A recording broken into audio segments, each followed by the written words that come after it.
Bom, Suzana, a gente pede duas coisas aí para começar, só para efeito de registro mesmo, que você fale seu nome completo e local e data de nascimento. Ah, nascimento eu não digo, porque artista não tem idade. Tá bom. Nem local? Nem, local na Vila Mariana. Foi São Paulo mesmo. É. E a Suzana Amaral? Suzana Amaral, nome de solteira, artístico, e o outro não conta. Tá bom.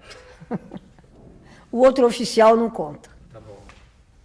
É só de passaporte, de o imposto de renda, de RG, de CPF, essas coisas. Então, não precisa. Tá bom. Vulgo Suzana Amaral.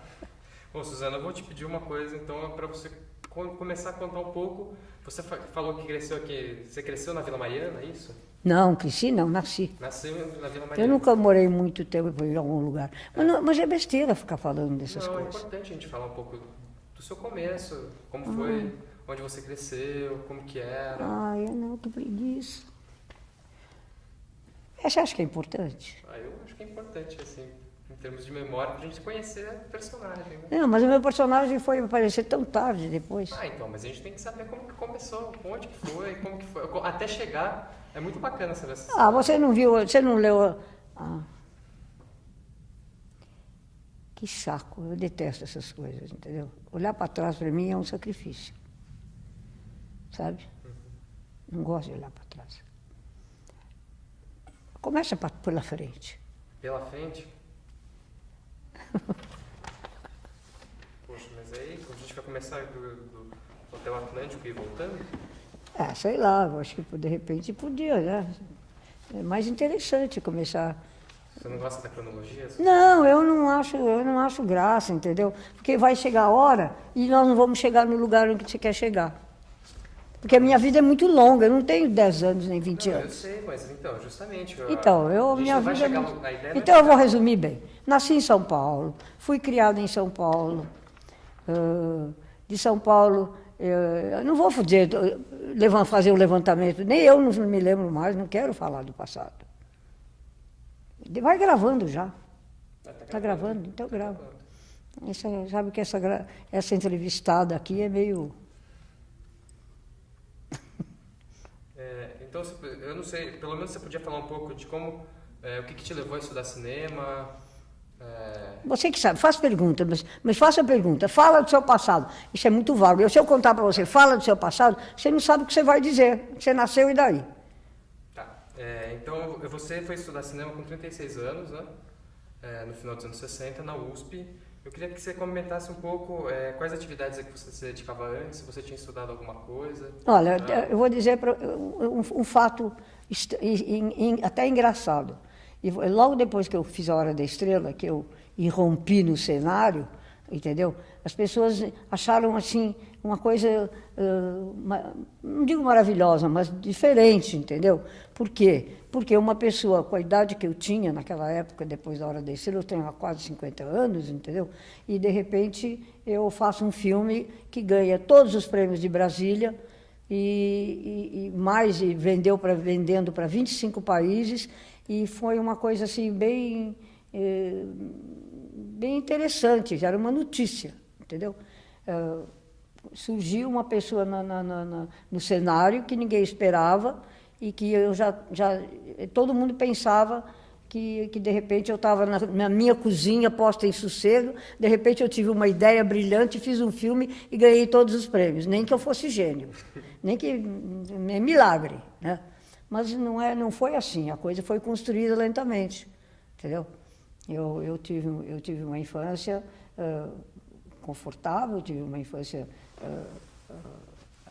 como todo mundo naquela época, estudando em bons colégios, estudei em colégio, fiz os primeiros anos da minha vida, eu fiz em escolas americanas ou inglesas.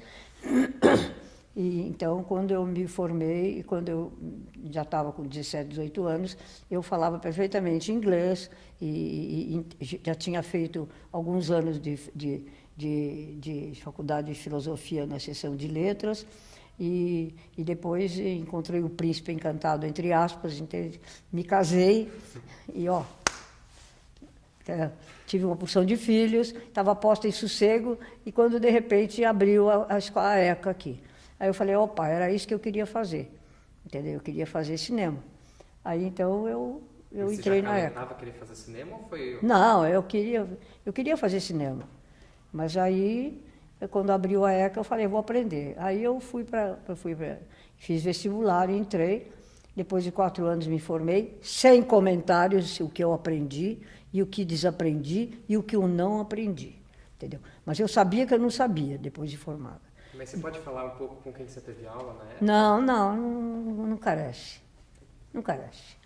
Entendeu? Não carece porque eu senti que aí eu me formei, aí eu fui trabalhar na televisão Cultura, e no fazer cotidiano dos meus afazeres dentro dos programas de televisão, eu fui percebendo que eu não sabia nada. Eu sabia que eu não sabia. Aí eu falei, pera lá. Aí eu arranjei uma bolsa, fui para os Estados Unidos, fui para New York University, fiquei 4 anos lá. Mas na Cultura você já vinha dirigindo alguns documentários, né? Fiz, mas ali eu fiz alguns. Mas nesse fazer de alguns, é que eu comecei a perceber que eu não sabia. E nem quando você Quando eu fui para lá, quando eu fui embora para os Estados Unidos, fazia 4 anos que eu estava na TV Cultura, só. Eu fiquei 18 anos lá. Aí eu arranjei essa bolsa, fui para lá, a Cultura manteve os meus vencimentos parciais, e eu fui para lá, larguei toda a minha família aqui, entre aspas, eu tenho 9 filhos, todos eles eram pequenos, mais ou menos adolescentes, e a menor tinha 7 anos. Eu fui para lá e deixei todo mundo aqui, e fiquei 4 anos lá. Vinha nas férias, 15, 20 dias, para visitá-los e voltava para lá. Foi lá que eu aprendi a fazer cinema. Eu fiz mestrado em direção na New York University, e realmente aí eu saí de lá sabendo o que eu sabia. Sabe? Chegando aqui... E aqueles cursos que você tinha feito? Fiz na ECA. Fez todos dentro da ECA? Fiz tudo, eu fiz até 1975. Todos dentro da ECA, semana 22. Eu me formei em 1971, na ECA, e fui trabalhar na Cultura. Em 1975, eu fui embora para os Estados Unidos. Mas esses cursos que você fez antes, tudo dentro da ECA? Tudo dentro da ECA. 22, fiz a Semana 22, Piolim, Mortos Viram Terra, todos isso, dentro da ECA? Todos dentro da ECA. Que eram documentários, né? Um deles, a gente era livre para fazer ou não fazer. Semana de 22 eu fiz por mim, eu produzi. Não tinha quem produzisse naquela época. Depois eu entrei num concurso da Secretaria de Cultura. Que é o Prêmio Estímulo, né? Que é o Piolim. Foi pelo Prêmio Estímulo do Governo do Estado, né? Então eu ganhei esse aí, e depois eu tive desculpe, faz parte, né? Alô? Quem é que fala, hein? Aonde? Eu estou dando entrevista, você podia me ligar daqui às 2 horas? Itaú Cultural. Eu vou desligar essa porra aqui.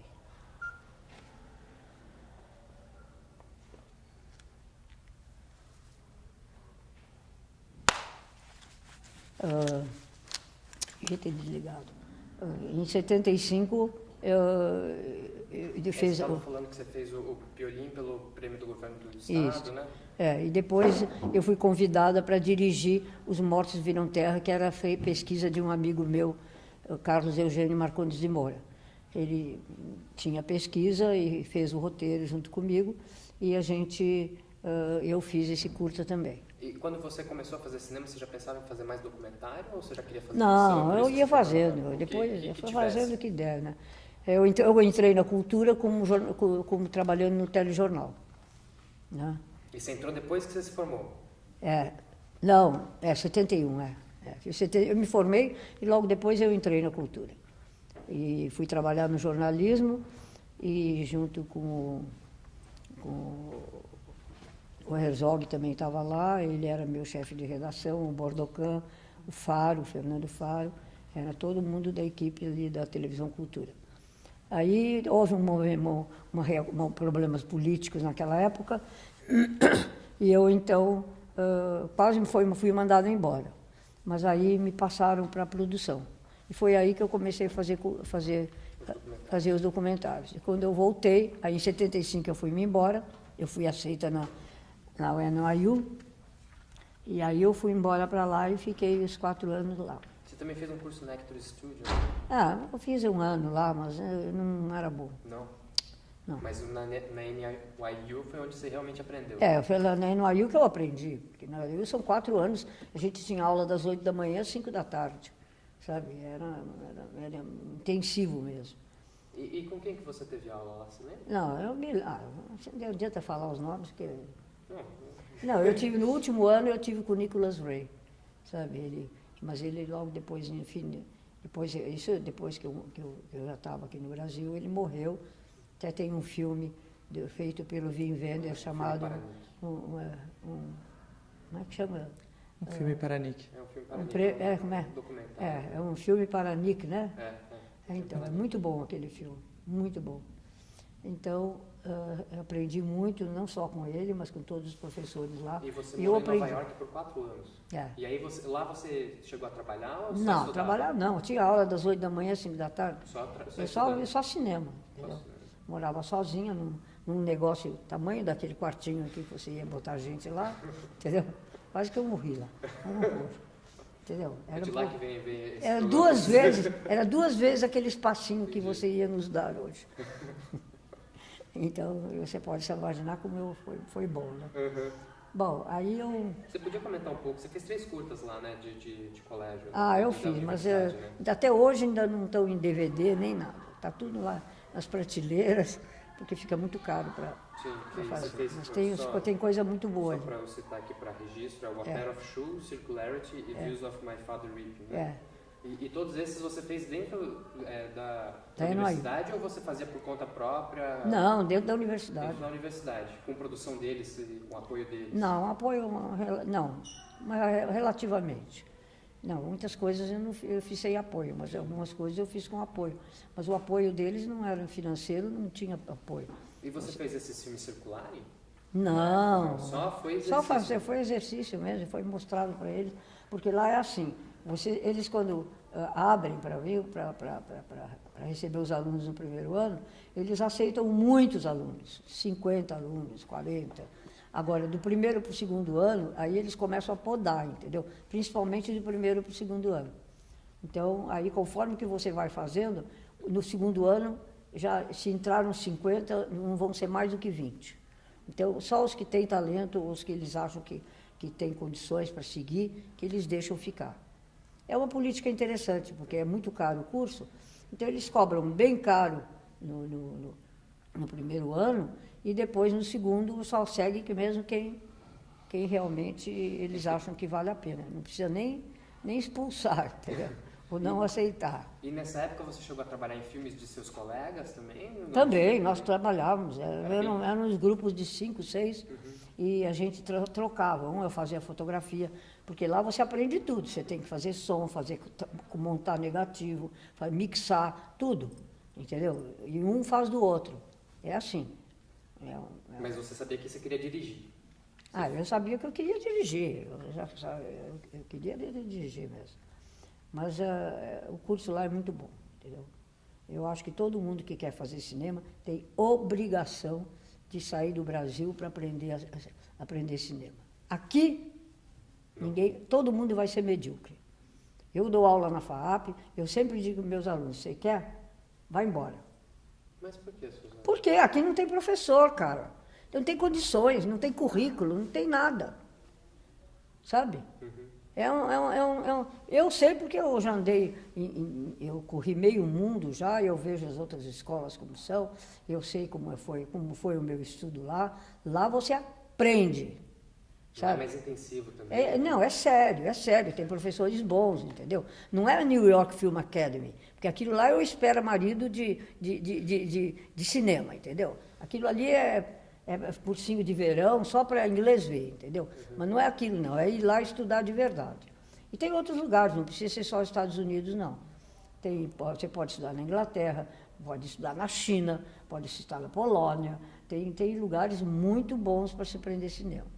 Sabe? Argentina também, Entendeu? Hoje é um lugar, os que não têm condição, eu recomendo sempre que sigam para a Argentina, porque lá tem escolas ótimas, maravilhosas, a produção argentina está aí para mostrar. Hoje tem sentado na Argentina 30 mil alunos estudando cinema. 30 mil alunos estudando cinema. Você sabe o que é isso? Aqui não chega nem a 2 mil, 5 mil, no Brasil inteiro. Por isso que é essa calamidade que está aí. Entendeu? Ninguém sabe cinema. É difícil, o cinema não é... Tem que aprender também, sabe? Está aí 100 anos de produção, sabe? De cinema mundial, já tem muito para aprender. Sabe? Nessa velocidade que a técnica muda, entendeu? Não só a técnica que mudando na sua movimentação, que você tem que captar tudo isso e pensar a respeito disso, como também tem coisas para aprender. Ninguém pode dirigir sem aprender. Entendeu? Ninguém pode. O resto tudo é picaretagem, é uma arrogância picareta. Sabe? Porque não tem condição. Eu duvido que tenha alguém que sem fazer nada, pouquíssimos, são só os gênios mesmo. Sabe? E para você, estudou lá, o que mudou efetivamente para você na visão de como dirigir, de como... Não, mudou, eu aprendi. Sabe, uma coisa é fazer um documentário, um curta-metragem expositivo, onde tem aquela voz de Deus falando e você monta as imagens do jeito que você quer, entendeu? E outra coisa é você pegar um texto e, a partir desse texto, entender o que a câmera precisa captar, como dirigir ator. São segredos. E esses segredos, os profissionais que têm muita experiência, eles liberam, sabe? É isso que é. Então, você tem que ter cabeça para distinguir uma coisa da outra. Então, quando você voltou e voltou a trabalhar na cultura, né? Eu voltei, porque eu achei que eu tinha obrigação de dar de volta aquilo que tinham me dado, entendeu? Então, eu fiquei lá eu voltei em 79, 80 e saí de lá em 88. Você não pensou em fazer carreira nos Estados Unidos? Você sempre... Não, depois da Hora da Estrela eu fui para lá. Depois da Hora da Estrela, o filme fez muito sucesso, eu fui para lá, fiquei algum tempo em Los Angeles, tudo isso, mas eu tinha até um agente lá, eu fui convidada para dirigir um filme, porque o ator ia ser o Nicolas Cage, mas quando eu comecei a conversar com eles lá, eu vi que eu sou muito livre demais para me enquadrar naquilo. Eu só faço aquilo que eu gosto e aquilo que eu quero. Entendi. Mas na época você não pensou em ficar lá? Não, eu fui convidada para ir lá. Não, eu digo na época que você fez a New York University, você não pensou não pensei, não. Eu tinha que voltar. Fazer um curso para voltar. Eu queria voltar para barbarizar, e eu voltei e barbarizei. O primeiro filme que eu fiz ganhou a Urso de Prata, né? Então, foi uma coisa, sabe, e vendeu para 25 países, foi para Brasília e estourou. Eu saí com todos os prêmios de Brasília. E depois, mais nesse mesmo ano, eu ganhei o melhor filme de Havana também. Então, eu viajei muito. Eu passei 3 anos viajando, só viajando. Aí que eu, depois da Hora da Estrela, que foi em 85, eu passei 3 anos viajando. Quando eu voltei, que eu achei melhor pedir sair da cultura, porque já não podia. Eu estava mais fora do Brasil do que no Brasil, mas eu estava lançando os filmes que tinham vendidos, entendeu? Mas antes, quando você voltou para a cultura, você fez um documentário com um curta-metragem que foi bastante premiado também. Então, Nossa Luta. mas esse daí foi meu filme de tese no AIU. Tá. Entendeu? Esse aí foi o meu filme de tese. Eu pedi autorização para vir fazer o filme aqui. Entendeu? Porque aqui eu senti que eu tinha mais apoio, principalmente estando na cultura, que eles iriam me dar um apoio logístico e técnico para eu fazer esse filme. Aí eu vim aqui, fiz esse filme. E o que te levou a escolher esse tema? Porque eu queria mostrar uns meninos da periferia, entendeu? Mas quando eu procurei os meninos, eu conheci essa mulher. Você viu a minha vida?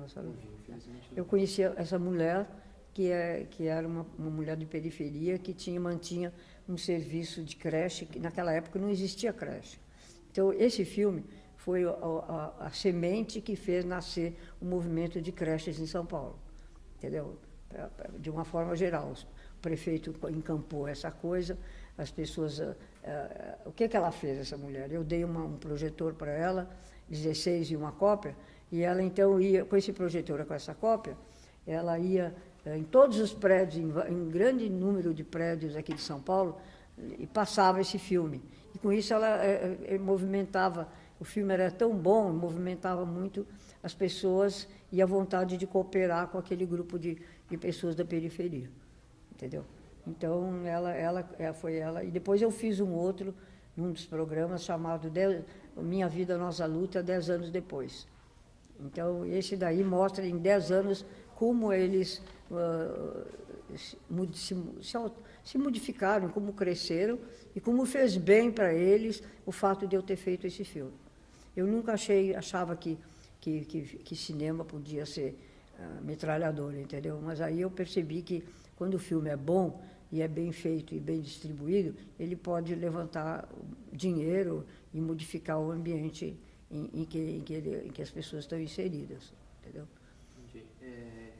E você foi fazer depois o Hora da Estrela, né? Que é de...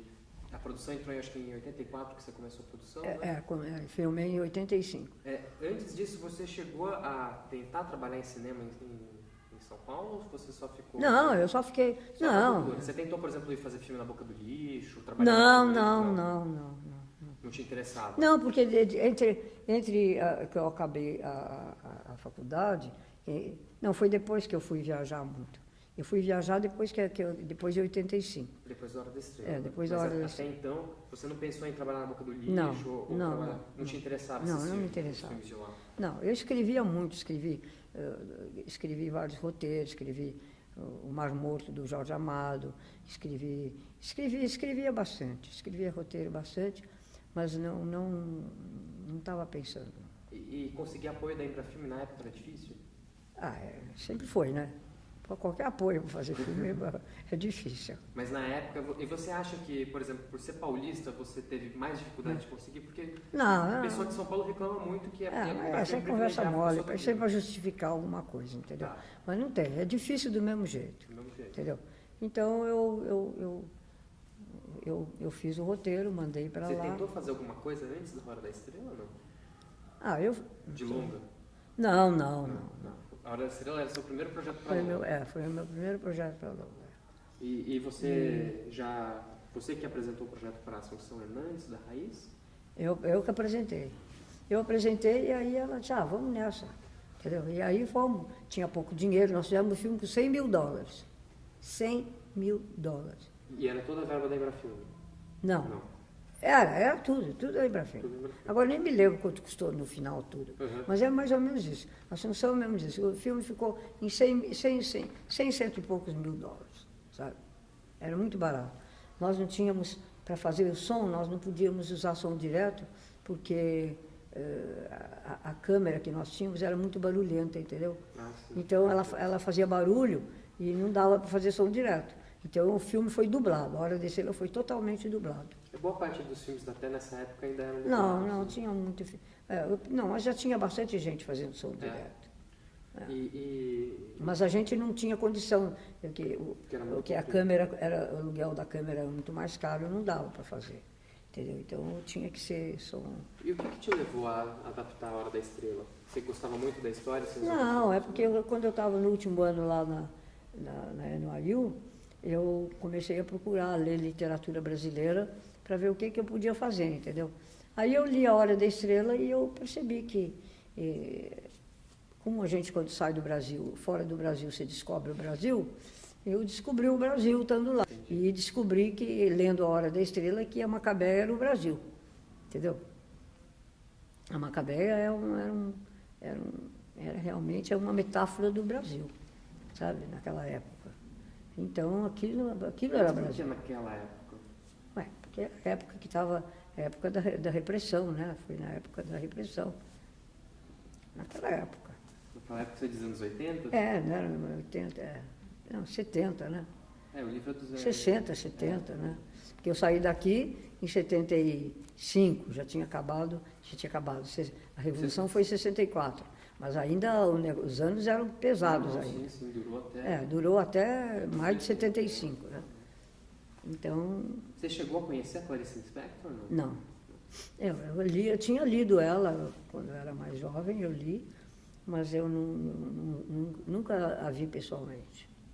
Mas, e você teve algum problema para conseguir os direitos autorais para filmar? Não, paguei e acabou. Foi tranquilo? Foi tranquilo, né? Paguei $10 mil, uma coisa assim, e isso não é nada. E você fala que você não faz adaptações, né? Você faz transmutações, né? Porque eu crio uma nova obra a partir da obra original. Porque eu sei de muita gente que vai adaptar, pega o livro e vai seguindo e adaptando. Não é assim que a gente faz. Você tem que você tem que pegar a essência do livro e fazer dela uma adaptação sua, entendeu? E eu gosto de... espírito, né? E eu gosto de fazer... eu não dou roteiro para os atores lerem. Entendeu? Então, se eu não dou o ator, eles precisam saber da história. Se eu chamo você para trabalhar comigo, você quer fazer meu filme? Qual é o filme? Qual é a história? Eu não dou roteiro, então eu mando eles lerem o livro. Eu só dou roteiro depois que eu converso muito com cada um dos atores. Sempre. Mas você escreve um roteiro normal? Normal, eu escrevo um roteiro normal, porque eu tenho que mandar para vários lugares, né? Eu escrevo o roteiro normal, mas eu não ponho na mão deles. E se o ator decora, eu mando embora. Eu já mandei embora 2 atores na minha vida, porque eles decoraram o texto. Eu não sei o que eles acharam e conseguiram decorar. Então eu já tirei. Não faz parte do meu operacional de direção. Mas você trabalha com improviso, então?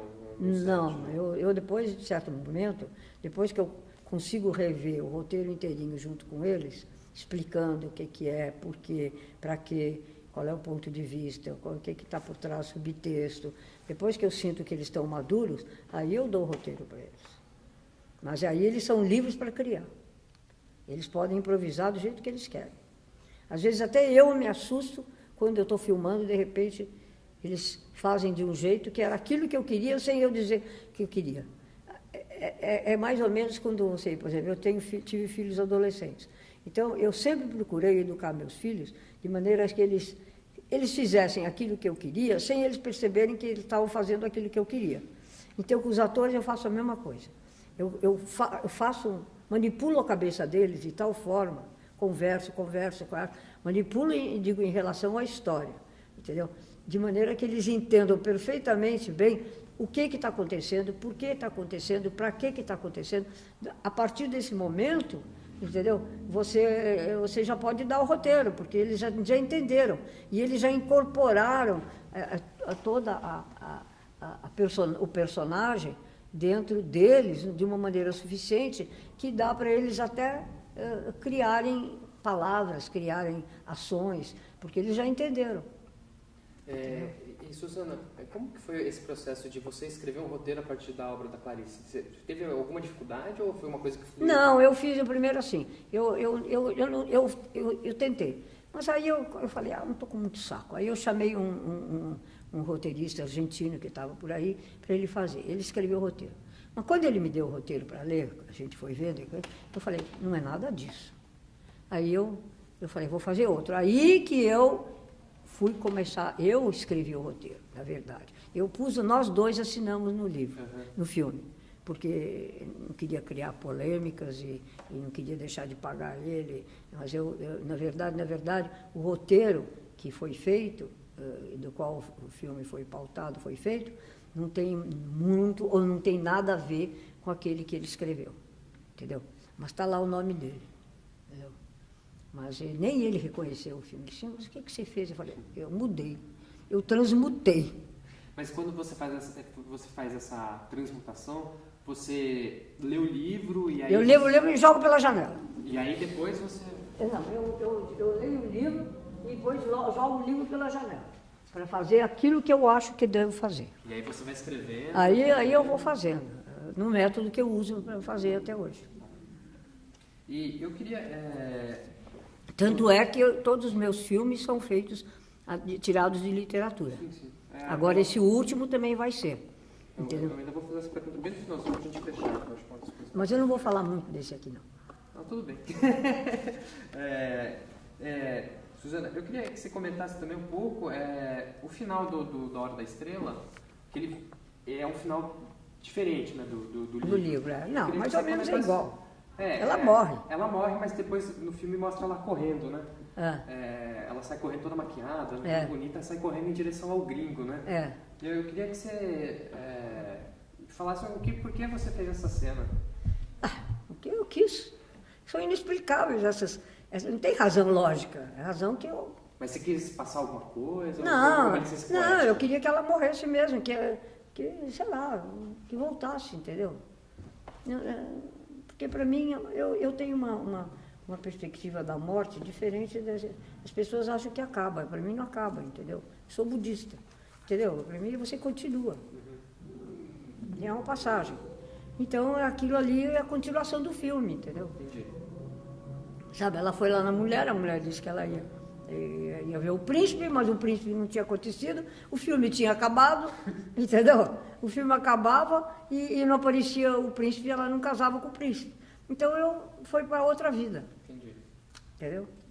E eu queria que você comentasse um pouco como que foi a escolha da Marcélia Cartacho, como que você conheceu ela e o que te levou a escolher? Não, eu já estava procurando, eu estava procurando e não achava.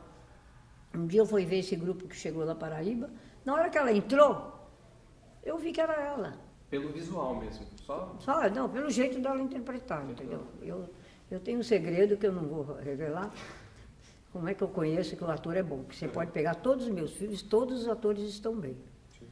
Perfeito. Você não pode me dizer um ator que de repente tenha ruim. Sabe por quê? Porque quando um ator entra no palco, depois de 10 minutos eu já sei se ele dá ou não dá. Pela atitude, pela postura, pelo tempo. Isso é uma coisa que fala em inglês. O meu tempo, por exemplo, é muito agitado.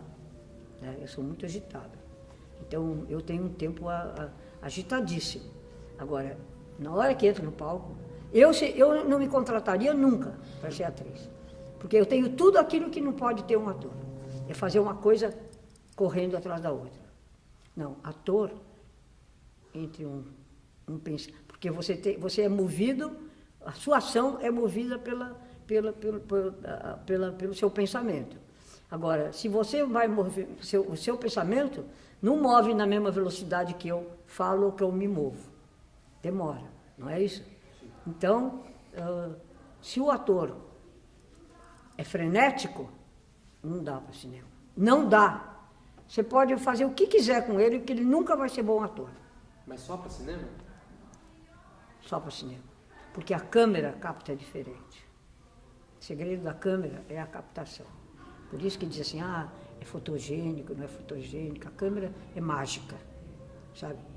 Por exemplo, se você pega uma câmera de gente que não sabe cinema, e você vê aquela câmera assim, quem está errando já é a câmera de cara. Não é nem o coitado do ator. Agora, quando você junta uma câmera frenética com um ator, uma ação frenética, com uma direção frenética, fudeu. Vai assistir o filme A Estrada do Walter Salles. Vai. Você vai entender tudo que eu estou falando. Você já viu o filme? Eu já vi. Você não concorda? Então, não pode ser. Cinema tem que ser uma coisa depois da outra. Eu estou falando com você, isso eu estou falando, agora eu estou falando rápido. Uma porque eu estou com pressa e outra porque eu sou assim mesmo, sabe? Então, a cinema é assim, eu olho para você e eu penso, será que ele gosta daquele menino? E o que eu faço? Eu olho para você.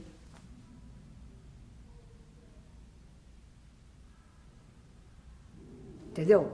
E isso dá tempo da câmera captar. Quer dizer, a direção que pega primeiro eu falando, depois olhando você. Depois eu virando, na hora que eu viro, a câmera vai e acompanha eu olhando para ele. Aí você olha para ele.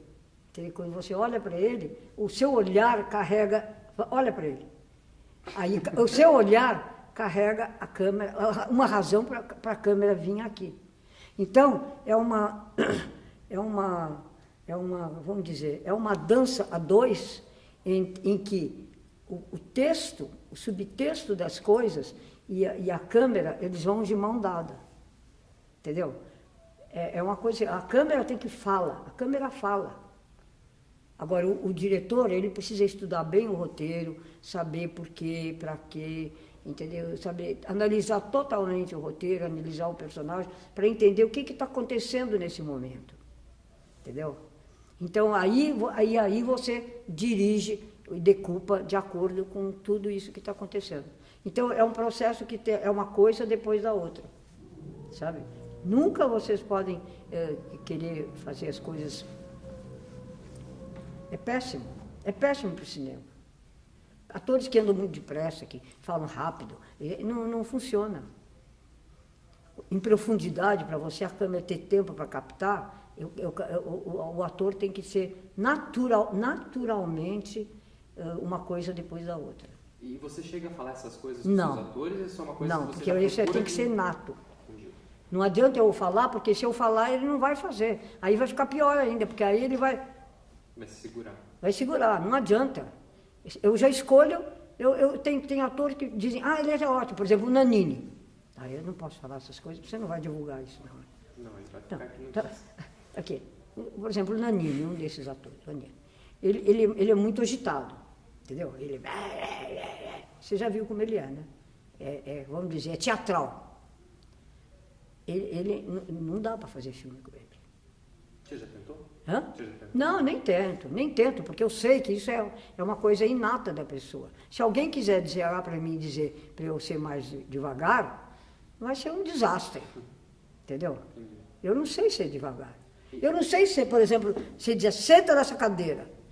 Eu não quero sentar, eu não gosto, eu não sinto, não sou eu sentada.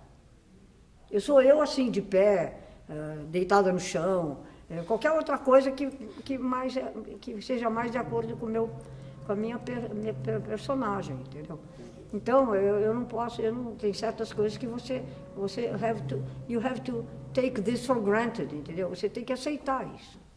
E você, os atores que você seleciona a partir de filmes e peças que você viu? Não, eu prefiro ver, eu prefiro ver no teatro, às vezes ocasionalmente em cinema, entendeu? Mas eu tenho que sentir se eles têm essa qualidade inata. Você não chega a fazer teste de elenco? Não, nunca fiz teste com ator.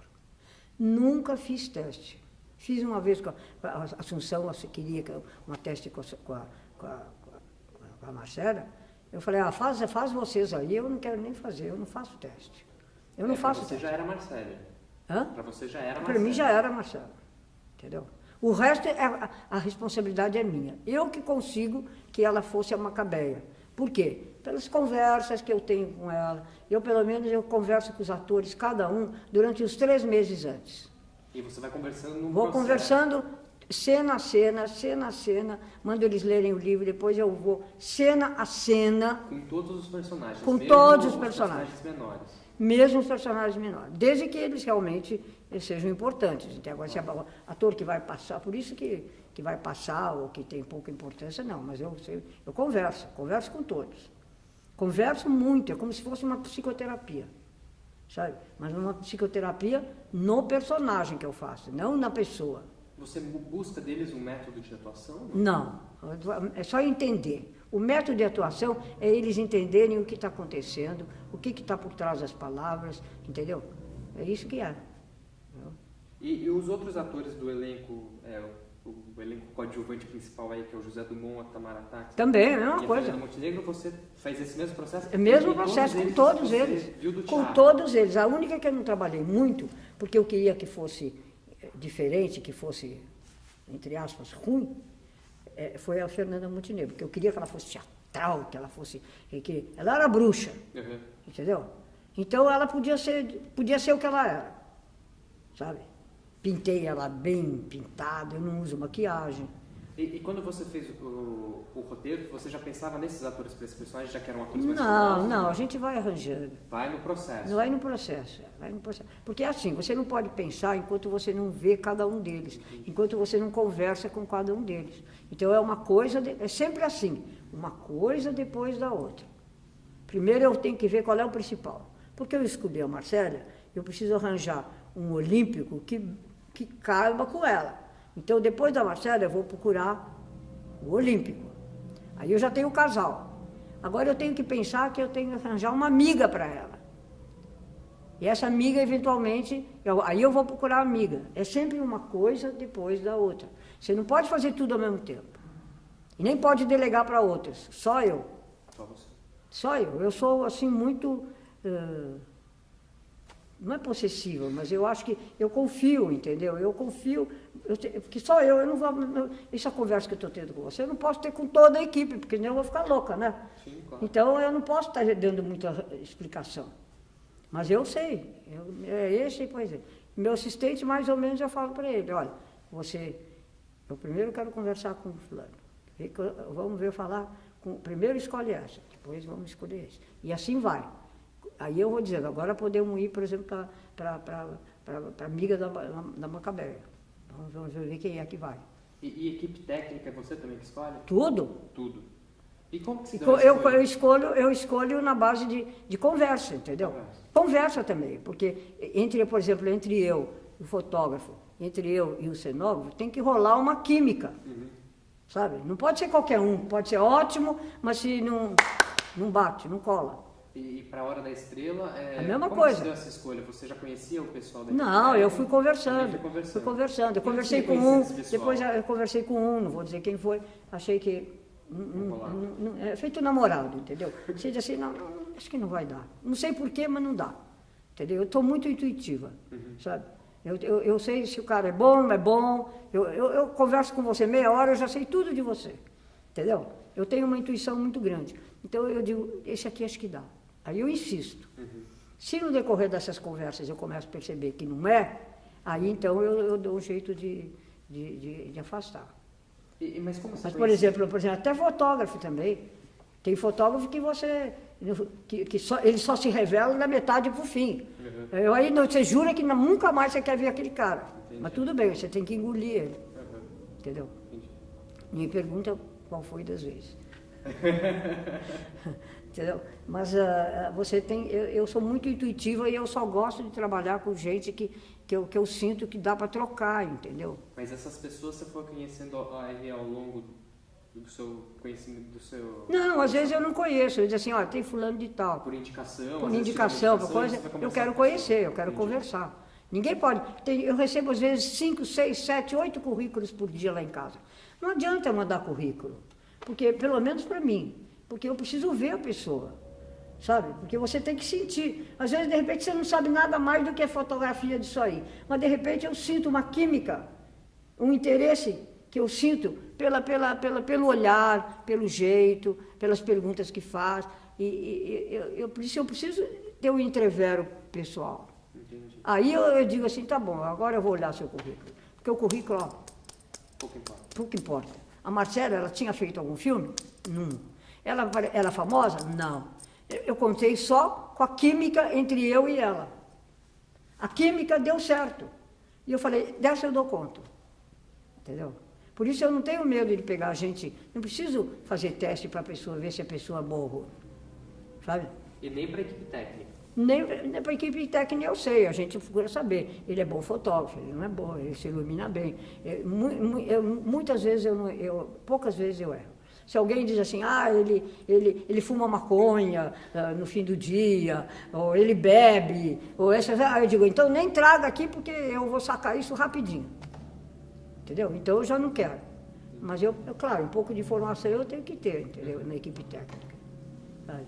E como foram as filmagens do Hora da Estrela? Você lembra quanto tempo você demorou? 4 semanas. 4 semanas. E foi tudo filmado em São Paulo? Tudo filmado em São Paulo.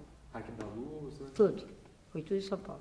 Nós éramos para ir para o Rio, mas depois não tinha dinheiro, então aí eu resolvi fazer no zoológico daqui mesmo, Assunção, porque eu queria filmar no zoológico do Rio, entendeu? Mas não dava, então... E correu bem as filmagens? Correu, maravilha. Bacana. E você esperava o sucesso que o filme não tendo, tanto de crítica como em não esperava nada, foi uma surpresa. A surpresa primeira foi quando eu fui para Brasília, né? Que de repente não paravam de me chamar no palco, entendeu?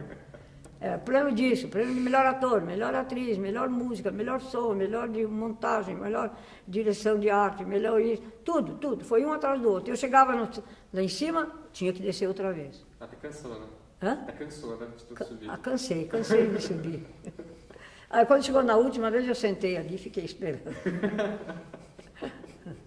E como que foi para você Berlim? Berlim também foi maravilhoso, né? O alemão veio ali, olhou a Hora da Estrela e disse, não, ele tá na mostra principal, entendeu? E aí o prêmio lá? Aí ganhou o prêmio, a Marcela ficou toda feliz, foi convidada para ficar lá, não quis ficar lá, de burra. Eu falei para ela, fica aí. Não, ela preferiu vir aqui para receber os louros, e ó, que recebeu. Não deu certo, não. Não deu certo, não, porque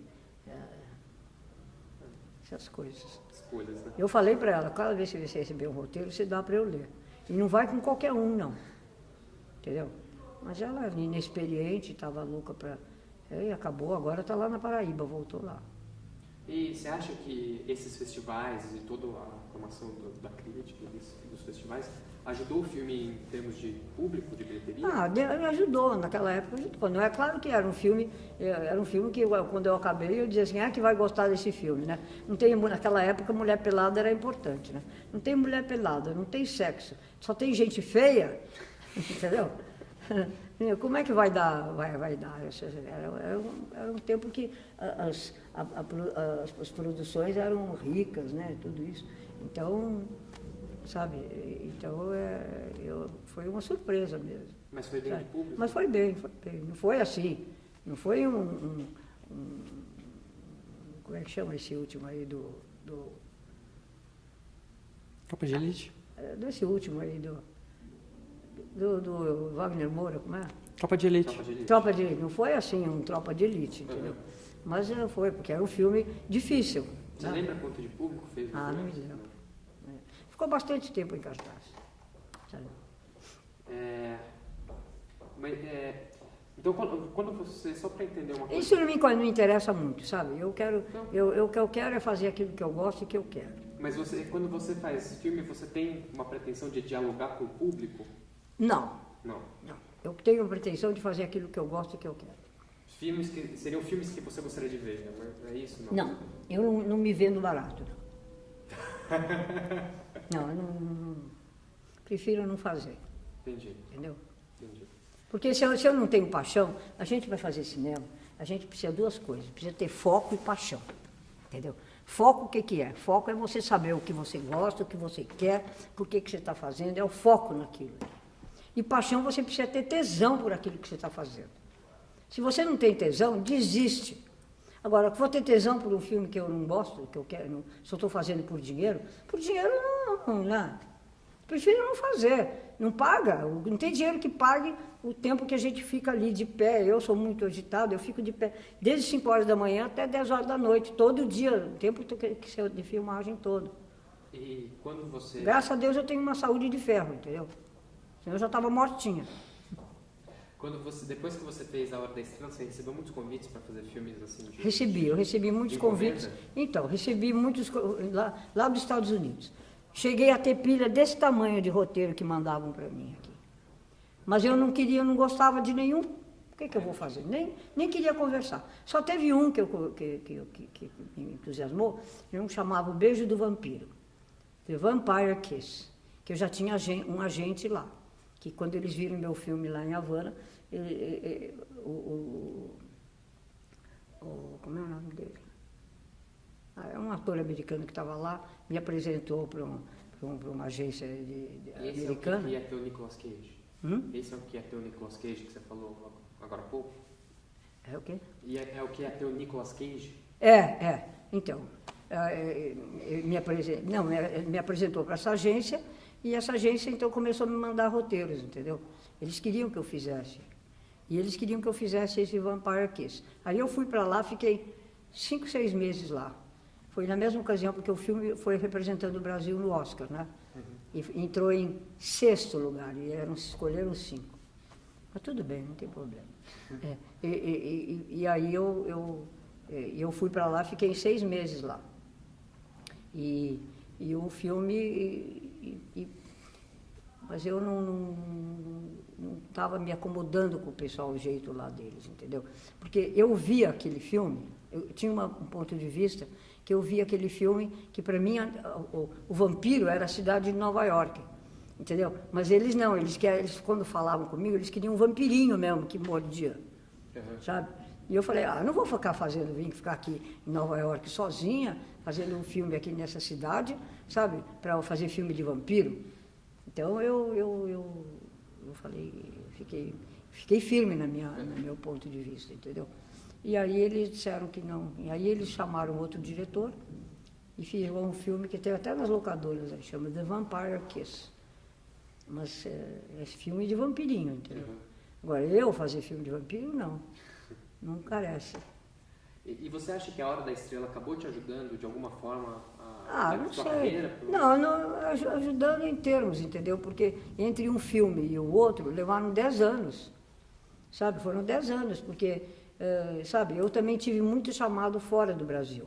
E eu fui, mas conforme eu ia percebendo qual era o método de trabalho deles, a produção, assim como esse caso daí, teve outros casos. Uma holandesa me chamou para ir, e depois me disse que me dava hotel, me dava isso, daqui. Cheguei lá, ela me pôs num barco. Eu tinha que morar num barco. Eu falei, eu não fico aqui para morar num barco. Eu não entro em negociativo, entendeu? Então eu falei, não, eu prefiro voltar para o Brasil um dia. Também não faço questão, entendeu? Quero só fazer aquilo que eu gosto e que eu quero. E nessa época você tinha contato com o pessoal de cinema da época de São Paulo, aquele chamado cinema da Vila Madalena? Eu era amiga dele só, né? Só amiga? Não tinha um lugar assim, mas a Vila Madalena ainda não era como é hoje, entendeu? Não, sim. Eu morava ali na Rua Simpatia, era um quarteirão da Não, eu Girassol. só falo porque tinha ficou chamado assim, porque tinha muitos produtores, muita gente... Não, mas foi depois, foi muito tempo depois, não foi tão... Não, foi nos anos 80, você pega a Marvada Carne... Não, 80 não. Eu filmei A Hora da Estrela, não tinha Vila Madalena ainda. Não, mas quando eu falo da Vila Madalena é que as produtoras como a Barca, a Gira, a Nau Filmes, eram todas produtoras que eram sediadas ali no que é hoje 85 não. Que é o que fez, por exemplo, a Marvada Carne, do André Klotz. Bom, mas olha, se juntar não dá 5. Foi a partir daí que começou. Eram meia dúzia de pessoas. Era meia dúzia. Botelho, o era o Botelho, era o Gal, era pouca gente. Aí tinha pessoal da mas não era o que é hoje. Mas não era o que é hoje. Não, eu só falo, que esse cinema eles acabaram designando porque, como eram produtoras com bastante gente próximas, eles chamaram de Vila Madalena. Mas foi uma coincidência, sabe por quê? Sabe por quê? Porque ali, aquele bairro, onde é a Vila Madalena, era um bairro que tinha muitas casinhas simples, modestas. Então, os estudantes da USP começaram a vir morar nessas casinhas, tipo uma república. Então, juntava 3, 4 estudantes e moravam ali. E era um aglomerado de pequenas casinhas que moravam artistas, que moravam 2, 3 juntos, porque era barato, entendeu? Então, e eu morava na Rua Simpatia, num puta casão ali, logo no comecinho da Rua Simpatia. Meus filhos todos ainda moravam comigo e tudo isso. Mas eu morava ali, até 1900 e... sei lá quando. Até 1980 e tantos, entendeu? Até mais ou menos 80 e poucos. Então, eu morava ali. Mas foi uma coincidência, entendeu? Pouco a pouco aquilo começou a construir prédios, aí que começaram a construir os prédios, a destruir as casinhas. Todos aqueles lugares onde tem prédios hoje eram lugares assim, com uma porção de casinhas de aluguel modestas, entendeu? Em que os alunos, o pessoal da USP morava ali, porque eles iam até a pé, de bicicleta para a USP, era mais econômico, entendeu? Então, foi por isso que nasceu a Vila Madalena. E você só tinha contato, assim, de amizade? Só amizade. Não tinha restaurante, não tinha... Não, mas com esse pessoal mesmo é só isso? Não, é só amizade. Você chegou a frequentar as produções deles, alguma coisa assim? Não, produção não. A gente ia comer pizza junto, mas não ali, entendeu? Às vezes ia comer em outro lugar. Claro. Entendeu? Porque não era ainda esse foco que é hoje, né? Hoje já é um village, é um Greenwich Village ali. Com certeza. Né? E como que você viu o cinema paulista dessa época? Esse que começava a surgir, esse novo, que chamam de novo cinema paulista, sei lá, o que eu... Nada demais. Nada, para mim não funcionava nada, entendeu? Eu estava na minha. Entendi. Aí eu fiquei, em 88 eu saí da cultura, né? Eu saí da cultura e aí comecei a preparar a Vida em Segredo, sabe? E você ficou... Eu viajei muito toda essa época, entendeu? Você ficou na cultura até o final dos anos 80, né? Não, até 88. Até 88. E aí você saiu... Aí eu saí, fazer outras coisas, aí eu né? viajei muito, sabe? Eu viajei muito para o exterior, eu tinha 2 projetos de um outro livro da Clarice Lispector, que era o da Holanda, esse que eu ia fazer lá. Que era então, qual livro? E você fica sempre assim, né? Quando você vai, tem em vista aí para o exterior, você fica muito focado em preparar os papéis e tudo isso. E o tempo passa e o tempo passou e demorou todo esse tempo, entendeu? E demorou porque você... Demorou porque, por exemplo, eu fui para a Holanda, mas depois na Holanda não deu o que deu no que deu. Aí eu voltei. E aí foi nessa época que teve o fim da Embrafilme com o governo Collor ou já tinha tido? Não, foi em 90 e poucos. Aí quando acabou a Embrafilme, acabou a festa. Acabou a festa de cinema. Acabou mesmo. Aquele cara foi maldito para o cinema brasileiro. Sabe? E aí depois... eu tive uma tentativa de fazer esse filme que eu vou fazer o ano que vem, O Caso Morel. Ah, você vai fazer ainda? Eu ainda vou fazer. Quer dizer, eu fiz, mas a mulher, antes de começar as filmagens, parou tudo, porque a mulher gastou o dinheiro. A produtora gastou todo o dinheiro. Todo. Não tinha dinheiro nem para pagar a despesa das coisas de maquiagem. Mas gastou pessoalmente? Não, ela gastou pessoalmente. Ela gastou, entendeu? E ela gastou o dinheiro. Um dia o diretor de produção chegou para mim e o roteiro que tinha sido escrito, tinha escrito, já estava... É o Caso Morel. Do Rubem Fonseca, né? Do Rubem Fonseca. Aí o Torres chegou para mim, Marcelo Torres chegou para mim, que era o diretor de produção, e disse... Suzana, eu não sei eu não entendo o que está acontecendo. Os cheques estão voltando todos. O diretor de fotografia era um argentino que fez história oficial, já estava aqui. As locações estavam todas prontas. O cenário era no estúdio vizinho do Central do Brasil. Entendeu? Então eu tinha um estúdio lá em Jacarepaguá, no Rio. Então, de repente, aqui estava o estúdio Central do Brasil e aqui estava o meu. E, de repente, tivemos que parar tudo. Que a mulher gastou o dinheiro. Aí eu falei assim, está voltando o cheque? Então, estou fora.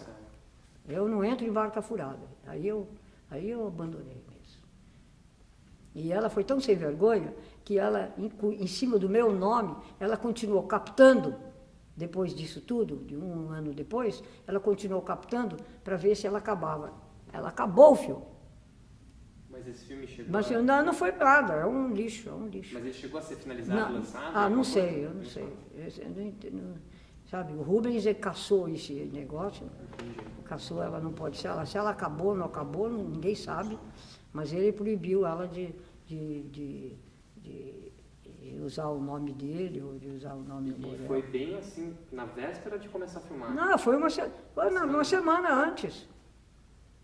Eu vim embora para São Paulo, acabou, para mim enterrei. E esse filme ia ser feito com Lei Rouanet? No Lei Rouanet não, era audiovisual. Já era lei do audiovisual mesmo? Audiovisual, e aí parou.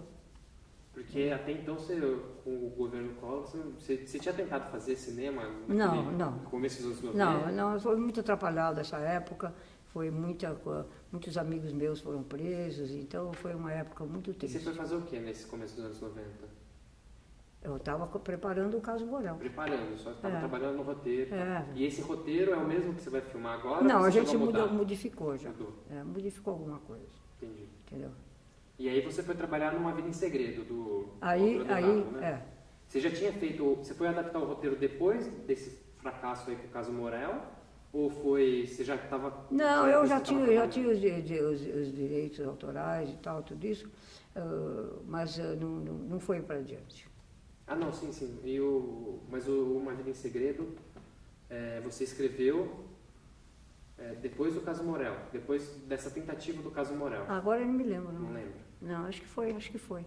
E aí, porque o filme ele foi filmado acho que em 2000, né? Você lançou em 2001, né? Uma Vida em Segredo? É. Eu escrevi ele quando eu recebi uma bolsa da DAD para a Alemanha. Agora eu preciso das datas, eu não lembro. E aí eu fui para lá e escrevi o roteiro lá em Berlim. Eu fiquei quase um ano morando lá. E escrevendo esse roteiro? Depois da Hora da Estrela. E depois do caso Morel? Depois do caso Morel. E o processo de adaptação foi o mesmo da Hora da Estrela. Você leu o livro, incorporou aquilo lá e aí saiu fazendo. E aí eu fui para lá, escrevi o roteiro. Aí quando eu voltei, a Assunção disse que queria fazer. Aí a gente fez o filme. Você viu já? Já vi. Então ela que te procurou dessa vez? Sei lá, a gente não tinha muita gente para procurar, né, naquela época. Começou em 2000, né? Eu não ia fazer lá, era um filme que comercialmente todo mundo sabia que não ia dar nada, né? E você chegou a fazer alguma pesquisa de contexto histórico ou foi tudo que você assimilou da leitura do livro? Qual, para Vida em Segredo? Não, tudo só do livro. Só do livro mesmo? Só do livro, Você não chegou a contextualizar? Não. E teve alguma dificuldade que o filme de época implicou? Não? Teve sim, teve, porque teve que tirar todos os postes lá da cidade. Vocês filmaram aonde? Como chama aquela cidadinha lá de Pirinópolis. Foi tudo filmado lá? Foi tudo filmado lá. Quanto tempo de filmagem, você lembra? 2 meses. 2 meses. E que teve que tirar todos os postes, sabe? Foi trabalhoso. Foi trabalhoso, Mas foi mais... Filme de época também, eu aprendi. Metrô, cachorro e coisa de época, eu não faço mais. Por quê? É uma encheção de saco. Mas metrô por quê? Metrô porque é chato filmar. Conseguir as autorizações. Começa pelas autorizações, depois, por exemplo, se você filma alguém desse lado e você quer filmar o outro aqui, você tem que ir para o mesmo ponto que você fez o outro. Você entendeu? Porque senão o de trás vai parecer diferente. A hora que eu corto tem janela, aparece coisa verde e de repente aparece coisa cinza. Entendeu? Não pode. O metrô é caótico. Nunca filme metrô. Não filme metrô. E o cachorro? Cachorro, Deus me livre. Muito barulho? Não. Você viu A Vida em Segredo? Fiz. Aquele cachorro, para parar debaixo daquela luz, o Lauro Escorel ficava louco. Porque ele ensaiava com o cachorro parar aqui. Aí vinha o cachorro todo metido, que era treinado, né? De repente ele para ali. E aí de madrugada. E a gente acordado, esperando o cachorro ver onde é que ele vai parar, entendeu? Deus me livre. Para ele subir na saia daquela empregada, nós tivemos que botar um fígado debaixo da saia dela. É um horror. Porque conversa mole que eles não são ensaiados, não. Eles são ensaiados certo para fazer mágica no palco. Mas então as implicações do filme de época é basicamente na hora da produção mesmo, né? Na hora desses problemas de tirar poste, de fazer cenário, de ajeitar. Ou tem outros problemas? Não. O filme de época é isso aí. É isso aí. A parte prática mesmo, a parte do fazer, entendeu? Não é pesquisa. Pesquisa é o de menos. Entendi. Pesquisa a gente pede para o cara fazer, tem assistente, faz, a gente olha. Não, mas não era coisa visual mesmo, porque aí é a hora da verdade, né? Entendi. Não pode brincar em serviço. E como que foi a escolha da Sabrina Greve? Você também... É que eu vi ela uma vez. Onde é que foi que eu a vi? Porque também é o primeiro filme dela, né? Eu vi ela... onde é que foi? Eu fui assistir uma vez aquelas coisas que ela fazia lá com o Antunes, lá na CPT lá, e eu vi que ela tinha essa qualidade.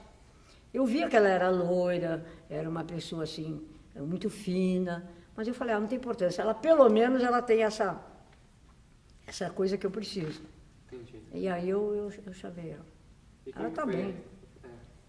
Como que foi o trabalho com ela? Foi bom, foi tranquilo. E eu queria entender uma coisa, talvez seja uma coincidência, ou seja uma viagem minha.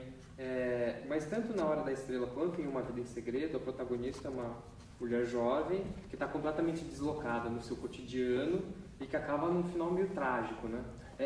Mas já vai ver que eu gosto, né? Eu leio os livros e é isso que eu gosto. Eu gosto dessa coisa complicada de comunicação, entendeu? Agora, esse último que eu vou fazer não é nada disso. Tem copo aí para você. Vamos servir Viu? Esse outro aí não é nada disso. É uma história, sabe, que tem todos os elementos, feliz ou infelizmente, para ser um filme comercial. Entendeu? Mas esse não é um problema de comunicação. É o único. Os outros são todos problemas de comunicação. Entendeu? E por que isso te atrai tanto, Suzana? Por que isso te atrai tanto? Não sei. Eu acho que é difícil a relação das pessoas, né? É muito difícil relacionar pessoas. E quanto mais as cidades crescem, mais difícil fica, sabe? Você se entender, entendeu? Porque você não tem tempo, é tudo muito rápido, muito rápido. E como eu sou muito fanática por pontualidade, eu nunca quero atrasar nada, entendeu? Então eu estou sempre correndo atrás de mim, entendeu? Então eu sinto isso, eu sinto que falta esse tempo, né? Falta esse tempo. Põe um pouquinho mais. Não, tem aqui bastante. Acabei de colocar. Falta esse tempo, entendeu? Esse tempo para você se comunicar. E hoje é um problema da não comunicação, dos imigrantes, por não comunicação dela que vem da roça e vai para a cidade, entendeu? E não só comunicação, também adaptação. Adaptação, mas isso é uma comunicação, né? Você sem a comunicação, você não se adapta, né? E o filme, Suzana, ele não teve o mesmo sucesso que teve A Hora da Estrela em termos de festival, de crítica. Para você isso não foi um problema, você não se importava com isso? Não me importava, não. Eu fiz o que eu gosto, tá bom. Você gostando do resultado, para você estava suficiente? Eu procuro fazer o melhor possível dentro daquilo que eu quero, entendeu? E se dá lucro, se não dá lucro, se o público gosta, se o público desgosta, se o crítico fala mal, se o crítico fala bem, eu me divirto fazendo. Você chega a ler crítica? Eu leio, mas também não... Não faz diferença para você? Não faz diferença. Eu quero ter sossego para fazer, entendeu? Eu acho que o barato é fazer. Todo o processo de fazer? O processo de fazer. até fechar o filme? Tudo. Sabe?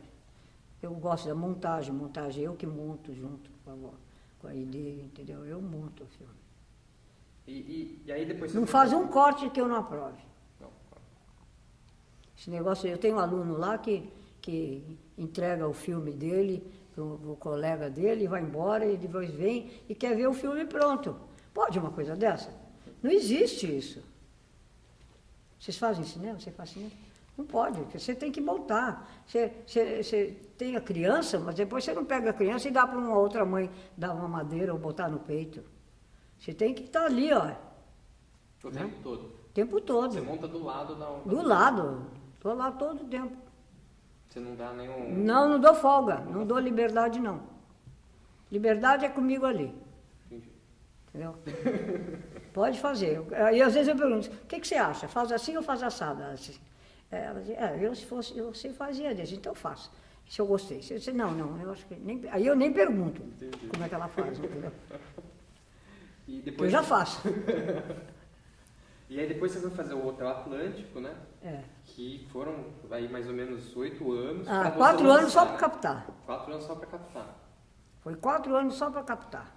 Mas então você escreveu o roteiro logo depois do foi. Eu escrevi muitos roteiros aquele ali. E aí quando você... Aquele lá eu escrevi sozinha mesmo. Foi... E por que adaptar a obra do João Gilberto Nova? Por que não adaptar? Eu adaptei. Não, por que adaptar? Você está perguntando? É porque eu achei que tinha todos os elementos para fazer o tipo de nonsense que eu queria. Entendeu? Porque é um nonsense, por isso que ele não teve muito sucesso. Porque ninguém entende esse filme. Porque ele é bem diferente dos seus outros dois em termos de narrativa. Né? Em termos de narrativa, ele rompe a narrativa linear, exatamente. Ele rompe completamente a narrativa. Então tem gente que não sabe o que pensar, entendeu? Quer dizer, se tiver um pouquinho de inteligência, vai captar o que eu quero dizer. Mas é difícil. Se eu não dou uma dica ou explico um pouco, ninguém capta. Poucas pessoas captam. Os poucos que captam amam o filme. Por exemplo, o filme fez um sucesso muito grande nos Estados Unidos, principalmente no Canadá, na Europa, entendeu? Em todos os países europeus, porque é um filme que as pessoas lá entendem. Aqui as pessoas não entendem. Mas quando você escolheu esse livro para transmutar aí, você queria realmente já quebrar, fazer um filme diferente do que você tinha feito? Já. Não, eu queria era fazer isso, entendeu? Uma coisa com por isso que eu procurei o livro do Noll. Eu gostei do livro do Noll porque ele me dava margem para, de repente, inserir nele uma série de conceitos de conceitos sobre a vida, sobre a morte, sobre o viver, entendeu? Então eu achei que eu tinha um recado grande para dar. E você vê que tem coisas ali que são palavras que não tem no livro. Não tem, a maior parte não tem no livro, entendeu? Que a ideia é a mesma, né? De você ler e depois só fazer o papel. Então, e eu passei toda essa filosofia que eu queria ver para os atores, entendeu? Então eles também se transmutaram como pessoas também. Eles também se mudaram a si mesmos nessa convivência comigo. E por isso que o João Miguel e o Julinho, eles me amam, me adoram de paixão, entendeu? Porque a gente criou um clima de identidade muito grande, eu com eles, entendeu? E o processo que você trabalhou com eles foi o mesmo? Mesmo, conversa muito. Muita conversa. Muita conversa. Pergunta, quando dia que você tiver entrevistar algum deles aí, pergunta para eles. Eles vão falar para vocês. Para eles foi uma coisa muito gratificante, entendeu? Essa nossa relação. E para mim também. E você... Para mim é meu irmão, meu sangue. É como cada um deles fosse eu, entendeu? Uhum. A gente cria uma dependência até emocional muito grande um com os outros. Sabe? Porque fica uma coisa muito íntima. Sabe? E você mantém contato com os atores? Mantém. Com todos? Desde a Hora da Estrela você mantém contato? Não, mantém mais. Esse pessoal do Hotel Atlântico, mais, né? Porque depois os outros... Vai se afastando. Vão se afastando, né? A Marcela, de vez em quando eu encontro com ela vem me ver aqui. Mas com o Julinho e com o João Miguel, a gente é muito chegado, muito próximo. Né? E aí você fez esse roteiro e você ficou 4 anos captando, né? 4 anos só captando. Só para captar. Só para captar, mas eu também né, já conversava um pouco com eles. Você já tinha os atores? Não, mais ou menos. Mais ou menos, mas você já tinha mais ou menos uma ideia? Já estava pensando o filme. É o que eu digo para os meus alunos lá da FAP, fazer filme é bico, é fácil. Agora, pensar o filme que é o problema. E nesse pensar o filme é toda essa preparação de pré-produção que eu faço. E esse filme é o primeiro que você fez sem Assunção. Por algum motivo especial ou não? Por que eu fiz com a Assunção? Esse filme não é produzido pela Assunção. Né? Não, porque já gastou, né? Não dava mais. Entendi. E aí você não sei. Você conhece bem a Assunção, não dá. Você que procurou esse outro produtor ou foi uma escolha? Não, foi eu que procurei. E aí entrou na lei já para conseguir o apoio. E aí você filmou em 2006? Sabe que eu esqueci? Não 2008, sei. 2008, uma coisa assim, 2007, né? Não me lembro quando foi. Deixa eu olhar. Não, tudo bem. Tudo bem. E o Júlio de Andrade, que você falou, que está muito bem no filme também, você conheceu ele também através do teatro? Ou foi através do filme do Berto Brandt? Não, foi através do filme do Berto Brandt. Eu vi ele, eu achei que ele tinha essa qualidade. Uhum. Aí eu fui conversar com ele e vi que ele era assim mesmo. E o João Miguel também foi do cinema? Também foi do cinema. E como que foi o trabalho com eles? Também foi... Você conversou muito com cada um separado. Cada um separado? Primeiro cada um separado, depois cada um junto. Mas é um processo muito longo, entendeu? Muito demorado, não é fácil não. E onde que você filmou? Aonde? Eu filmei em vários lugares. Vários lugares. Naquela cidade lá que aparece no filme. Filmamos em Santos. Foram vários lugares. Filmamos em Santos, filmamos em... Como é que chama aquela cidade? Perto de... Ai, meu Deus do céu. É uma cidade de interior aí. Agora deu branco. Mas no estado de São Paulo? Estado de São Paulo, é. No estado de São Paulo. Perto de Lindóia, por ali. Entendi. Porque primeiro nós íamos até o Rio Grande do Sul, mas depois o dinheiro não dava. Então nós desistimos, eu cortei o roteiro e diminuí bem, e aí tínhamos que procurar paisagens diferentes para dar a ideia que eles tinham estado em vários lugares, entendeu?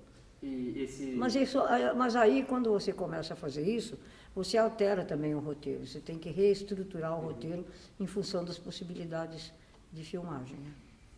Você não conseguiu captar todo o montante? Não, é que já estava há muito tempo, né? Já estava encruando, né? Então eu tinha que, ou fazia com aquilo que tinha, ou então desistia.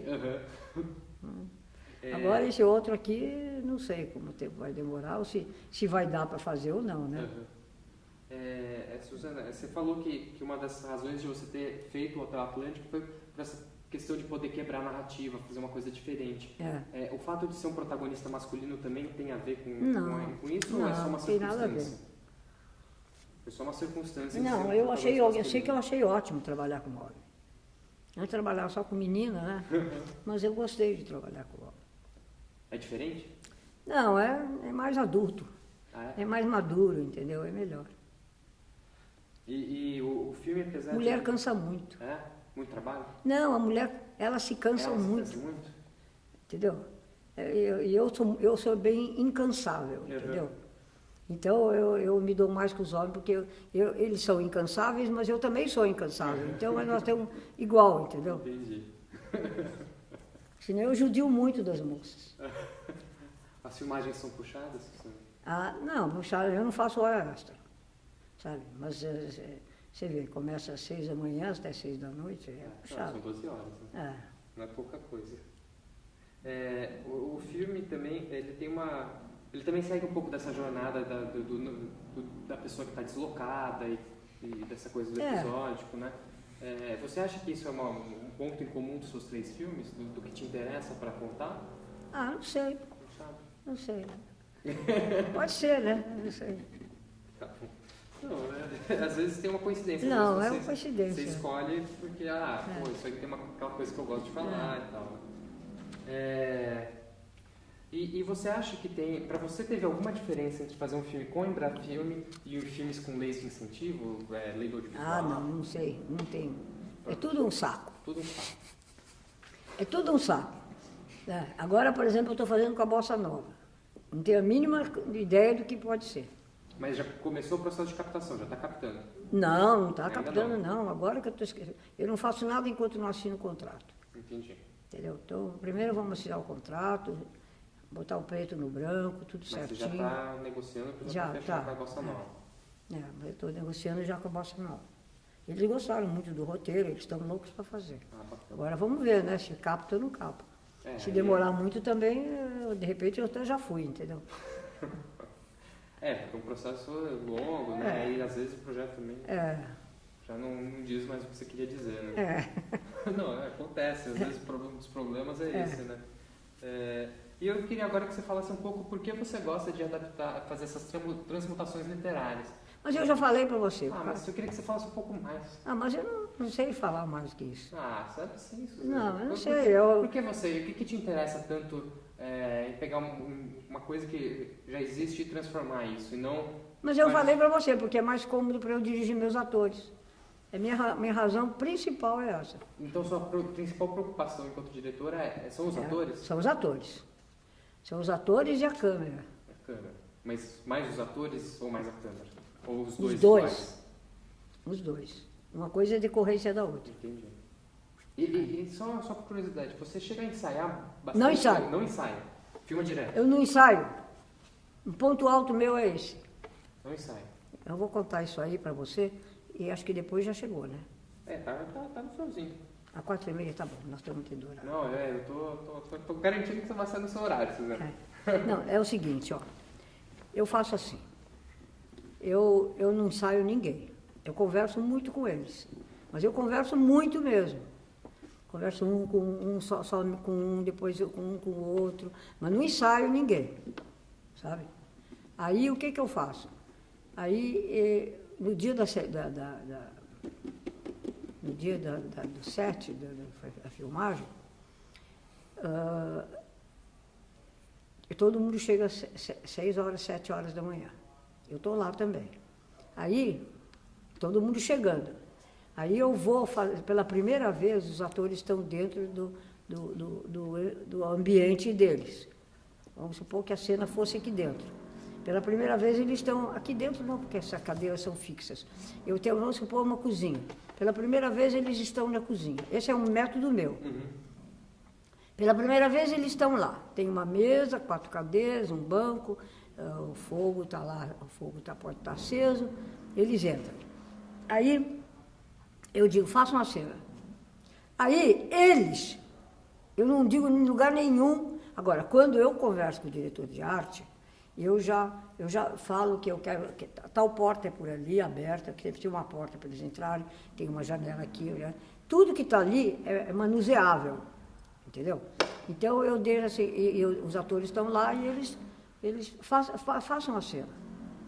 Aí eles fazem a cena. Então, o que é muito importante, está lá, mas eu não digo para ele que é para eles irem lá. Eu não sou diretora de trânsito, eu sou diretora de cena, de atores, entendeu? De personagens. Mas eu não sou diretora de trânsito, não. Eu não digo para onde alguém tem que entrar, como tem que andar, se tem que andar depressa, se tem que andar devagar, se dá risada, se vira de um lado, vira de outro. Roteiro, para mim, os meus alunos que apresentam o roteiro, pondo assim, Maria entra, senta, olha para Pedro, ri para fulano, sabe? Isso é trânsito. Ele já está fazendo direção de trânsito antes do trânsito acontecer. Entendeu? Essas ordens, a gente só põe o resumo, o que vai rolar. Então, eles chegam lá e fazem, do jeito que eles querem. Aí que não é ensaio, eu não faço ensaio, mas aí eu assisto. Aí, se tiver alguma coisa que está indo contra essa cena, é por quê ou para quê? Porque cada cena tem um objetivo dentro de um roteiro. Essa cena é para mostrar que eles se amam. Ou essa cena é para mostrar que um implica com o outro. Cada cena tem um objetivo. Se a cena estiver indo, que eles estão fazendo, está indo para o objetivo que é o roteiro, que no filme, que no roteiro a cena se propõe, eu deixo eles criarem. Eu não mudo.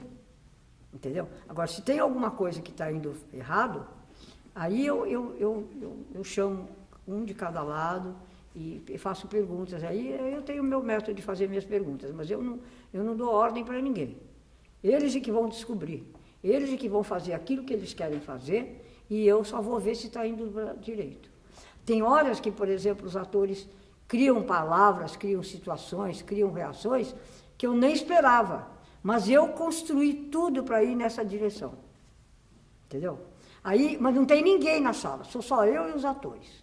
Não tem diretor de fotografia, não tem som, não tem nada, só eu e eles. Tranca, o set é trancado, só eu e eles. Porque eu não quero que... Ator é muito sensível. Se um ator vê que alguém, na frente dos outros, que você está chamando a atenção deles, ou que eles fizeram errado, é muito ruim. Então, quando eu tenho que chamar a atenção, eu falar alguma coisa, eu chamo do lado e falo baixinho, entendeu? Eu não dou esporros, não dou recomendações, não dou ordens desse tipo.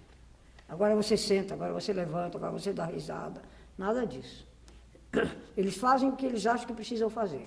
E eu manipulo aquela situação até chegar Às vezes demora 2 horas, 3 horas, porque esse processo de conversar com eles, continua a conversa, mas agora é em cima de uma coisa prática, demora muito, porque eu sou muito cuidadosa, entendeu? Eu não dou ordem. Eu apenas faço sugestões, ou então faço perguntas. Por que você respondeu tão mal? Entendeu? Por isso, isso, isso.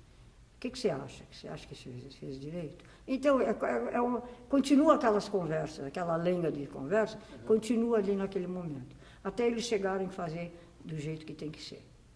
Entendeu? E aí você grava? E aí eu gravo. Aí eu falo, está ótimo. Por exemplo, você viu no Hotel Atlântico aquela conversa, aquela cena do Do Gera Camelo? Aquela da gorda lá. Como é o nome dele? Ai, qual é o nome daquele ator? O Gera Camelo. Hã? Não, o Gera Camelo. Ele. Entendeu? Então, todas aquelas cenas ali, eles fizeram por eles. Entendeu? É uma coisa que eles criaram. Uhum. E ficou ótimo.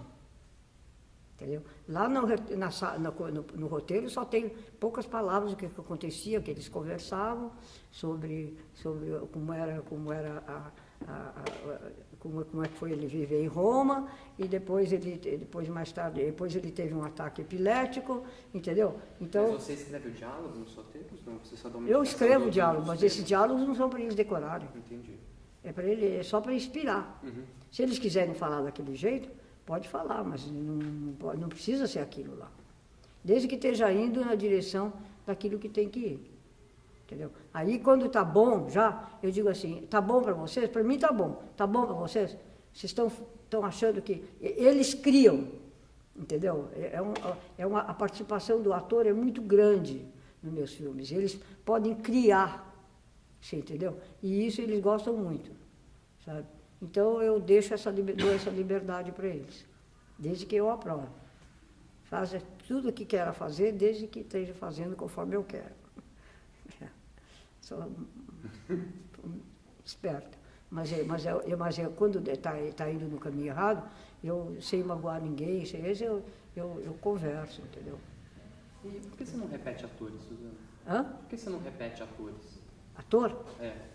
Porque às vezes não dá, né? Um ator que serve para um filme não dá para o outro. Né? E equipe? Você também repete muito pouco a equipe. Eu repito, porque é um problema de agenda deles também, né? É complicado. Mas você... Não, nunca mudei, eu sempre mudo. A maioria das vezes. É porque demora tanto tempo, né? Entre um e outro que... Acaba perdendo contato. Perde contato. Né? E aí é sempre um novo processo. Agora, o Vida em Segredo eu quis fazer com o Lauro, porque o Lauro, ele para filme de época, ele é muito bom, né? Entendi. Ele tem umas nuances de luz muito importantes.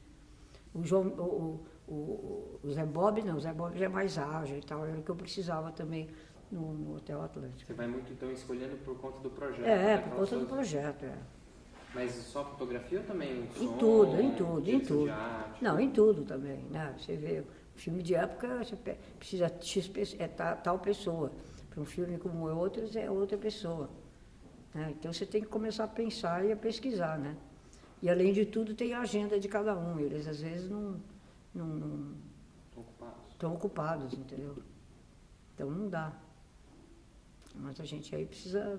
E a gente nunca acaba... O dinheiro nunca vem na hora que a gente quer, né? Vem na hora que ele quer. Né? Mas eu não ensaio, não. O meu ensaio é na hora mesmo. Isso, Suzana, você é professora há muito tempo, né? Mais ou menos. Você dá aula, já faz você chegou a dar aula nos anos 70. Eu dei na ECA também. Deu na ECA, e depois você ficou um tempo afastada, aí você voltou, né? Você deu aula na Rio Branco, né? Deu aula mas na Rio Branco era para ganhar dinheiro mesmo só. É muito ruim lá. Mas você dá aula para ganhar dinheiro mesmo? Porque eu não tenho o que fazer, preciso sobreviver, né? Então eu tenho que ganhar um dinheirinho, né? Então eu dou aula porque preciso.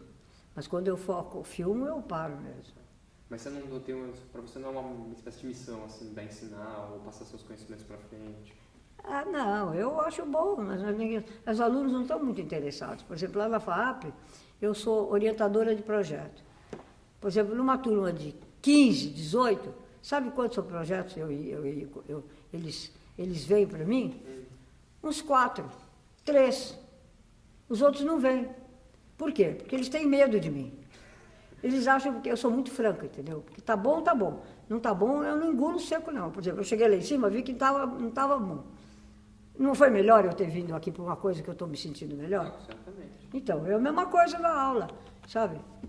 O aluno vem com o projeto, tá uma bosta o roteiro dele, entende? E eu faço sugestões, mas eles Eles não querem. Ah, não, mas eu acho que é assim que eu quero. Ah, é? Foda-se. Eu digo assim, tá bom, então eu falo, olha, meu filho, tem duas formas de você aprender. Você aprende com quem sabe, ou você aprende pelo erro. Agora, se você quiser aprender pelo erro, a opção é sua. Você vai demorar um pouquinho mais, mas você vai aprender também. Só que você vai aprender the hard way. Entendeu? Você vai aprender pelo pior caminho. Só por quê? Só porque você não está gostando de ouvir eu dizer que o seu projeto não é bom. Vamos pensar junto. Eu ajudo você a melhorar, você não quer? Ah, não, eu quero fazer desse jeito. Então, ainda mais aqueles alunos lá da FAP, eles são muito arrogantes, entendeu? Eles querem porque querem mesmo. Estão acostumados a ter tudo, a fazer tudo, sempre que eles querem. Então, mas eu não deixo barato, não. Eu falo mesmo. Você é bravo em aula? Não, não sou bravo, porque não sou aula, é orientação. Mas você não dá aula? Não. Aula. Eu dou aula só do documentário. Isso eu dou. Mas a aula mesmo, eu dou para quem quer. Se for chegar 3 lá e dizer, eu quero aprender a decupar. Eu disse, tá, tudo bem. Então, vamos fazer isso, então vamos aprender. Mas eu só faço também se eles querem. Porque eu não quero ensinar ninguém, eu não tenho obrigação eu tenho obrigação de orientar. Se não me procura, ele não é me orientando. Entendeu? Agora, eles estão perdendo tempo, porque eles poderiam ganhar muito, entendeu? Se viessem comigo e aprendessem alguma coisa do que eu tenho para ensinar. Entendeu? Mas não querem. Porque eles querem fazer aquelas belezas lá. Você já assistiu os filmes da FAP? Já assisti alguns. Hã? Já assisti alguns. Você viu alguma coisa que preste? Mais ou menos, né? É recente mesmo, assim, é difícil acompanhar, né? Mas nos anos anteriores até tem umas coisas boas. Tem algumas coisas, mas é muito pouco. Agora, eu falo mesmo, entendeu? Tudo que eu penso, eu falo. E Suzana, esse é o caso Morel agora que você está trabalhando, que é o seu próximo projeto. Você tem alguma ideia de quando você pretende filmar?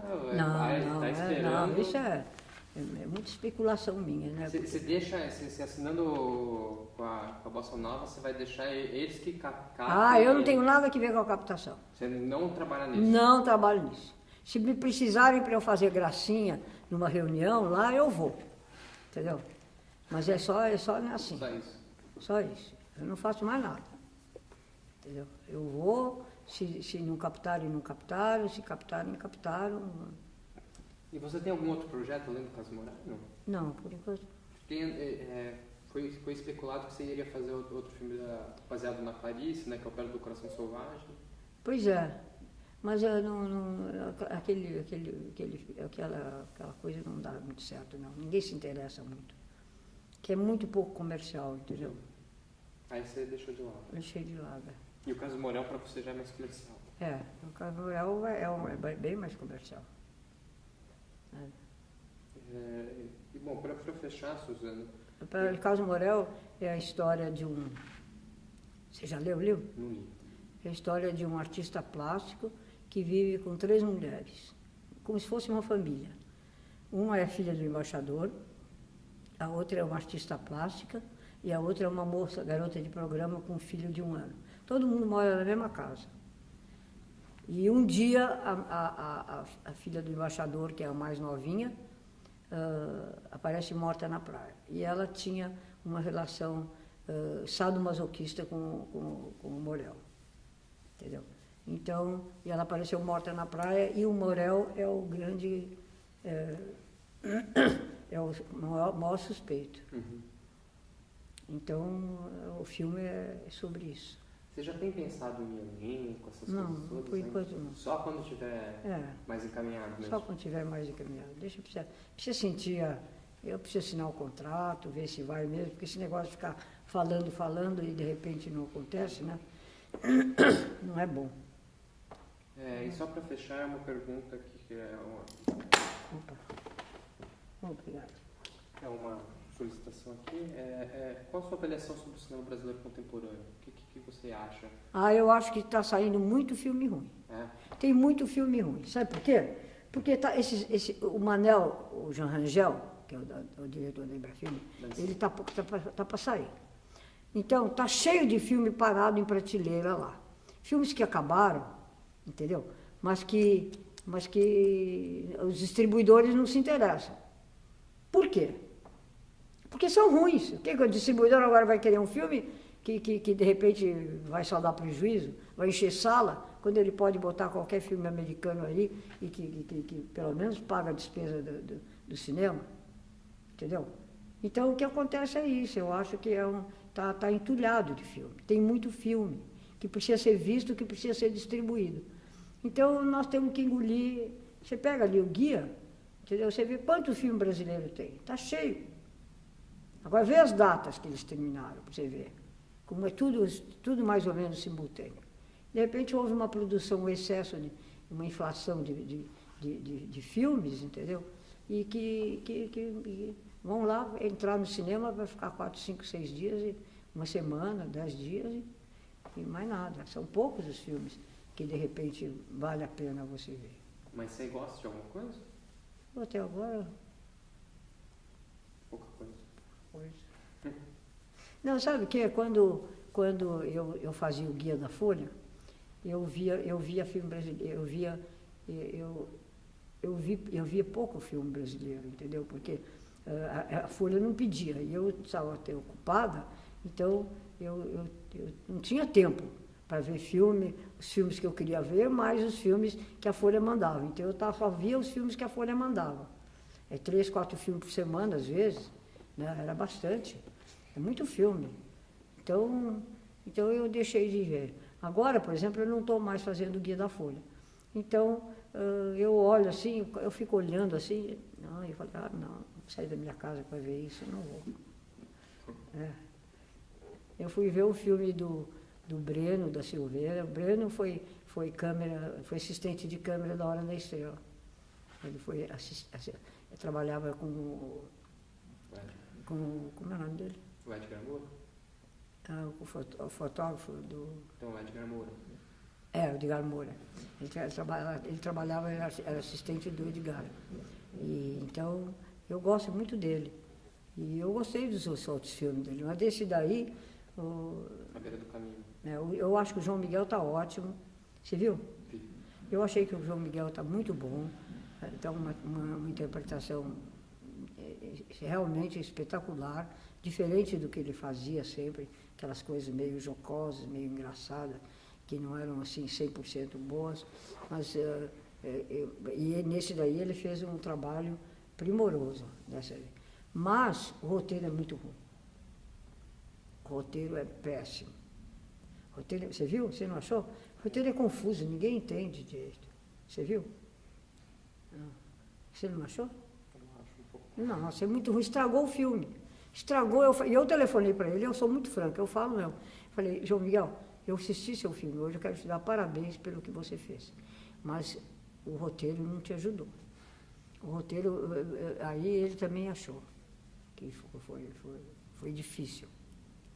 Sabe? Fica aquela dirapaz no começo, depois mistura com ali, e depois é muito pouco mal estruturado. O roteiro atrapalhou. Então, né? Você acha que o roteiro é uma das coisas primordiais, então, para se mudar? Roteiro é primordial. Não adianta o roteiro. Se o roteiro é ruim, o filme fica ruim, não. Dificilmente um roteiro ruim dá um filme bom. Nunca vi.